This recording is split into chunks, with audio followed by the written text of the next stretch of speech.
नमस्कार दोस्तों, मैं अभिषेक शर्मा अपने इस यूट्यूब चैनल पीपीसी लर्निंग में आप सभी का स्वागत करता हूं। आज का हमारा इस वीडियो का मोस्ट इंपॉर्टेंट टॉपिक है और टॉपिक का नाम क्या है? भारत का संवैधानिक विकास।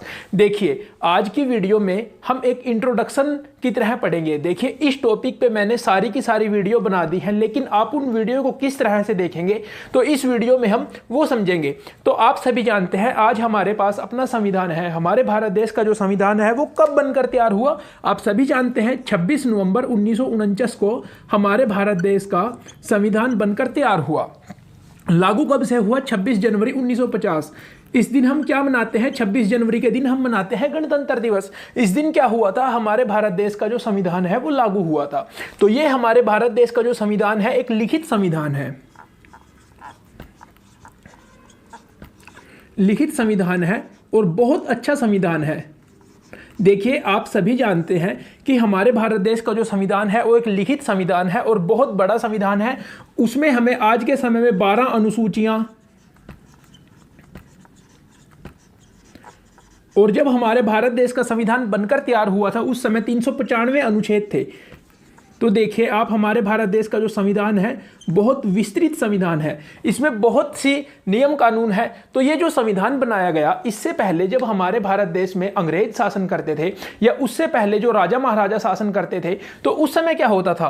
तो जब अंग्रेज शासन करते थे हमें वहां से पढ़ना है जो हमारे लिए इंपॉर्टेंट है। तो उनके भी तो कुछ ना कुछ नियम कानून होंगे, कुछ लिखित होंगे कि वो किस हिसाब से शासन करना है, क्या उनके नियम थे, क्या कानून थे। तो आराम आराम से करके सुधार होता गया और फिर बाद में जब हमारा भारत देश स्वतंत्र हो गया तो हमारे भारत देश का अपना संविधान बनाया गया हमारी संविधान सभा के द्वारा। तो आज हमें यही पढ़ना है कि ये जो भारत का संवैधानिक विकास हुआ, ये जो हमारे भारत देश का आज हमारे पास संविधान है, इससे पहले जो नियम कानून थे वो किस हिसाब से बने। तो देखिए भारत में जो ईस्ट इंडिया कंपनी थी, जो ईस्ट इंडिया कंपनी इंग्लैंड की एक कंपनी थी, ब्रिटेन की एक कंपनी थी, उसने क्या किया? 1764 में आप सभी जानते हैं बक्सर का युद्ध हुआ था, ठीक है। तो बक्सर के युद्ध में ईस्ट इंडिया कंपनी की विजय हुई, ये जीत गए। तो उसके बाद इन्होंने बंगाल में शासन करना शुरू कर दिया। तो अब जब बंगाल में ये शासन करेंगे तो जो इनके ऊपर, यानी जो इंग्लैंड की सरकार थी, जो ब्रिटेन की सरकार थी, वो इनके ऊपर जो कंपनी भारत देश में शासन कर रही थी, इसके ऊपर उनको नियंत्रण भी तो रखना है। तो नियंत्रण के लिए भारत देश में जो ईस्ट इंडिया कंपनी शासन कर रही थी उसका जो काम था, वो जिस हिसाब से काम करती थी, जो भी वो यहाँ पे काम करती थी, उस पर नियंत्रण रखने के लिए सबसे पहले 1773 में, यहाँ से आपको याद रखना है, रेगुलेटिंग एक्ट आया। तो ये सबसे पहला प्रयास था ब्रिटेन की संसद का कि वहां से कुछ नियम कानून बन के आए कि इन नियम कानूनों के हिसाब से अब भारत में जो ब्रिटिश ईस्ट इंडिया कंपनी है वो शासन करेगी। तो क्या इसमें सारा कुछ ओके हो गया? जी नहीं, अब पहली बार कोई कानून बन के आया है, उसमें बहुत सी कमियां होंगी। तो उसके बाद जो हुआ, और जब हमारे भारत देश का जो संविधान लागू हुआ, इसके बीच में जितने भी नियम कानून आए वो सभी हमें पढ़ने हैं भारत का संवैधानिक विकास में।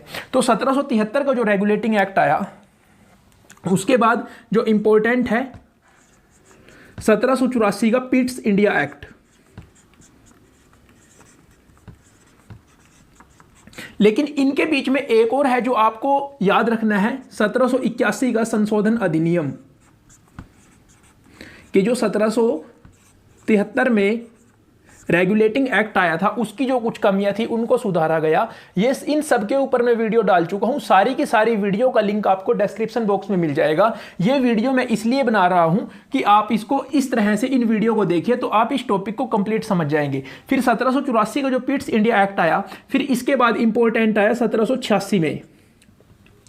अब ये जो 1786 का अधिनियम लाया गया, इसमें सिर्फ आपको एक बात याद रखनी है कि एक कॉर्नवालिस गवर्नर जनरल बन के आया था कंपनी का, कॉर्नवालिस, इसके संबंध में लाया गया कि जब ये गवर्नर जनरल बन के भारत में आया तो इसने कुछ शर्तें रखी, तो उन शर्तों को मानने के लिए ये नियम लाए गए। फिर इसके बाद आसान है आपके लिए याद रखना, 1793, 1813, 1833 और 1853, इनमें चार्टर एक्ट आए।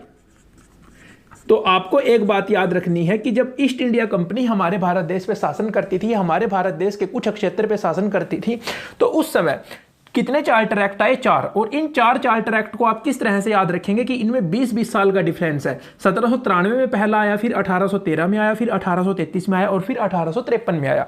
तो इस हिसाब से आप इनको याद रख सकते हैं। फिर क्या होता है? 1857 का स्वतंत्रता संग्राम होता है। तो ये जब 1857 का संग्राम होता है तो अब आपको यहां पे एक इंपॉर्टेंट बात याद रखनी है। ये यहां तक जितने भी नियम कानून बन रहे थे, इस समय तक हमारे भारत देश में ईस्ट इंडिया कंपनी शासन कर रही थी। तो ये जब 1857 का संग्राम होता है, उसके बाद एक बहुत बड़ा चेंज आता है। और वो चेंज क्या होता है कि अब जो ईस्ट इंडिया कंपनी है उसका शासन हमारे भारत देश से समाप्त हो जाता है और प्रत्यक्ष तौर पे जो इंग्लैंड के राजा या रानी है वो हमारे भारत देश में शासन करते हैं। तो क्या भारत में इंग्लैंड के राजा रानी स्वयं शासन करने आएंगे? वो स्वयं शासन नहीं करने आएंगे। पहले होता था यहां तक गवर्नर जनरल। इन सब टॉपिकों को मैं समझा चुका हूं। अब यहां से वायसराय शुरू हो जाएगा। फिर देखिए यहां तक आपको पहले इनको पढ़ लीजिए, फिर उसके बाद आप यहां से देखिए 1858, फिर 1861, फिर 1892। ये 3 आपको याद रखने हैं। 1858 के आप आराम से याद रख सकते हो कि यहां से 1858 का ये जो अधिनियम आया, इससे क्या होता है कि हमारे भारत देश से जो कंपनी है उसका शासन सदा के लिए समाप्त हो जाता है। और उसके बाद जो इंग्लैंड की संसद है, मतलब जो इंग्लैंड के राजा रानी है, ब्रिटेन के जो राजा रानी है, वो हमारे भारत देश पे प्रत्यक्ष तौर से शासन करते हैं। तो 1858 में क्या आएगा? भारत सरकार अधिनियम।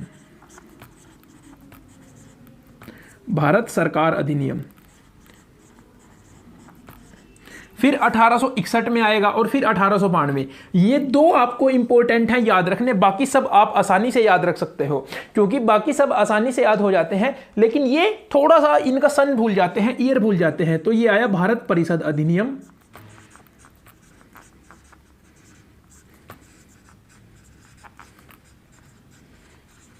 फिर ये भी भारत परिषद अधिनियम 1892 वाला।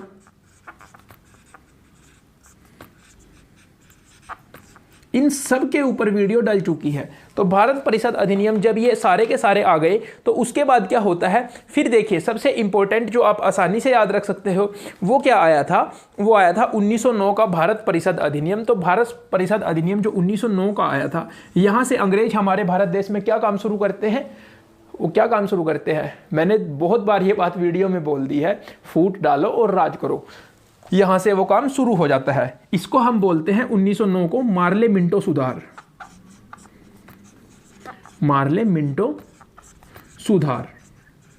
तो अब आप कहेंगे यहां पे तो हम अधिनियम बोल रहे थे। हाँ, आप अधिनियम बोल लीजिए। मार्ले मिंटो सुधार क्यों बोलेंगे? क्योंकि मार्ले उस समय कौन था और मिंटो उस समय कौन था, इस बेस पे हम इसको मार्ले मिंटो सुधार बोलते हैं। मिंटो उस समय हमारे भारत देश में जो कंपनी नहीं, अब ब्रिटिश सरकार शासन कर रही थी, उसका वायसराय था, मतलब भारत का वायसराय था। और मार्ले कौन था? भारत का राज्य सचिव। फिर उसके बाद 1919 में मॉन्टेग्यू चेम्सफोर्ड सुधार। मॉन्टेग्यू चेम्सफोर्ड सुधार। इसमें भी यही कंसेप्ट है कि चेम्सफोर्ड वायसराय, मॉन्टेग्यू भारत का राज्य सचिव। फिर उसके बाद आएगा 1935। 1935 का जो है ये सबसे इंपॉर्टेंट है। इसके ऊपर मैंने कल ही वीडियो बनाई है और वीडियो मोस्ट इंपॉर्टेंट है आप सभी के लिए। और इसको क्या बोलेंगे हम? इसको बोलते हैं हम, आप सभी जानते होंगे, भारत शासन अधिनियम। तो अब समझिए एक छोटी सी बात, फिर उसके बाद हम वीडियो को खत्म करते हैं आज के लिए, कि ये जो भारत शासन अधिनियम 1935 में आया, ये सबसे इंपॉर्टेंट है। ये सबसे इंपॉर्टेंट किस वे में मैं बोल रहा हूं? क्योंकि अब हमारे भारत देश का जो संविधान है उसमें यहां से बहुत कुछ लिया गया है। भारत शासन अधिनियम से बहुत कुछ हमारे भारत देश के संविधान में, बहुत से कानून, बहुत से नियम लिए गए हैं। तो इसको हम बोल सकते हैं कि ये सबसे इंपॉर्टेंट है। तो आपको इस तरह से पढ़ना है। सबसे पहले 1773 का रेगुलेटिंग एक्ट सबसे पहला प्रयास किया गया बाहर की संसद के द्वारा। बाहर की संसद मतलब ब्रिटेन की संसद के द्वारा, कि जो हमारे भारत देश में ईस्ट इंडिया कंपनी शासन कर रही है, जो यहाँ पे उसने काम शुरू किया है, तो उस पर नियंत्रण रखा जा सके, देखा जा सके कि वो क्या काम कर रही है। उसके लिए कुछ नियम बनाए गए, कुछ कानून बनाए गए कि आपको ये करना है। फिर उसके बाद 1781 में इसमें कुछ संशोधन किया गया, फिर 1784 का पीट्स इंडिया एक्ट, फिर 1786 में कॉर्नवालिस के संबंध में नियम लाए गए, फिर 4 चार्टर एक्ट आए। यहाँ से फिर ईस्ट इंडिया कंपनी का शासन पूरी तरह से इसके बाद समाप्त कर दिया जाता है जब 1857 की क्रांति होती है, 1857 का स्वतंत्रता संग्राम होता है हमारे भारत देश में। फिर 1858 भारत सरकार अधिनियम, फिर 1861 और 92 में भारत परिषद अधिनियम, फिर 1909, 1919 और 1935। तो इस तरह से आप इनको याद रख सकते हैं। और ये सारी की सारी वीडियो अपलोड हो चुकी हैं, इनका लिंक आपको डिस्क्रिप्शन बॉक्स में मिल जाएगा। तो अगर आपको आज की वीडियो अच्छी लगी हो, कुछ इन्फॉर्मेटिव लगी हो, तो प्लीज़ वीडियो को लाइक जरूर कीजिए और प्लीज़ इन सारी की सारी वीडियो को जरूर देखिए। थैंक यू, मिलते हैं अगली वीडियो में।